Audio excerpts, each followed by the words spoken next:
ముఖ్యమంత్రి జగన్మోహన్ రెడ్డి గారు మన కుప్పం ప్రాంతానికి అందరినీవా కాలువ నీళ్లు వదులుతామని హెలికాప్టర్లో వచ్చారండి. వచ్చి అక్కడ ఆడో స్టాక్ అయిన నీళ్లు వదిలేసాడు. నిన్న 11:30కి అట్లా వదిలింటాడు అనుకుంటా.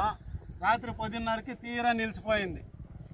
ఇదే అందరినీవా కాలువలోనే ఎంకేపురం గ్రామస్తులు మన టీడీపీ కార్యకర్తలు అందరూ కూకొని ఉన్నాము.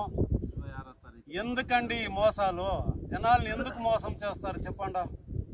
ఏమో చంద్రబాబు నాయుడు 88% పూర్తి చేశాడు, 400 కోట్లు ఖర్చు పెట్టి కాలువ కడితే 5 సంవత్సరాల నుండి 11% నిధులు విడుదల చేసే కాకుండా తెణకలాడి లాస్ట్ మూమెంట్లో ఎన్నికల ఎలక్షన్ కోడ్ వస్తూ ఉందని ప్రజల్ని యామారిద్దామని వచ్చి అందరినీవా కాలువ నీళ్లు వదిలేశారు. నిన్న పెద్ద మాటలు మాట్లాడాడు. ఇంత అంతా కాదు, పెద్ద మాటలు లెక్కలేని తప్పులు చెప్పేసి కోట్లు ఖర్చు పెట్టి చంద్రబాబు నాయుడు తిట్టేకే సరిపోయింది వాని మీటింగ్ అంతాను.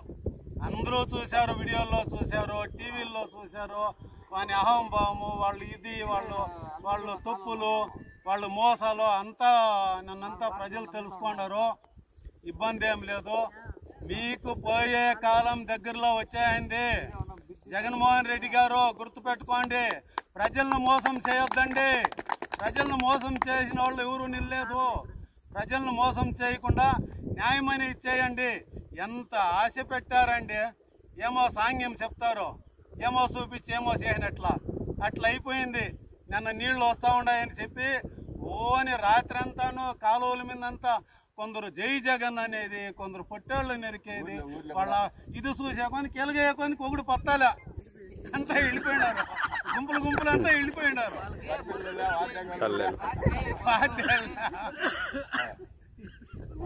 ఇదండి వాస్తవ పరిస్థితి.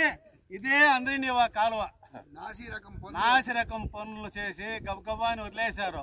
నిన్న సీఎం ఇడిచిన నీళ్లతో కూడా ఆ సిమెంట్ కొరుక్కొని పోతే అబ్బటికప్పుడు ఆ రాజపేట దగ్గర వేసినారు. వీళ్ళంతా మోసాలు, మీ మోసాలంతా చూడన్నారు. కుప్పం ప్రజలు మీకు తగమైన రీతిలో బుద్ధి చెప్తారు.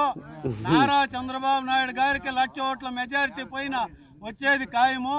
మీరు ఎన్ని అడ్డంకులు జరిగినా ఎంత ఇచ్చాయినా కూడా నారా చంద్రబాబు నాయుడే ముఖ్యమంత్రి అవుతా ఉన్నాడు. గుర్తుపెట్టుకో. ఎల్లకాలం మీ అందరినీ నీళ్లు అన్ని చెరువులు నింపే రోజులు దగ్గరలోనే వస్తాయని అందరినీ కోరుకుంటున్నాను.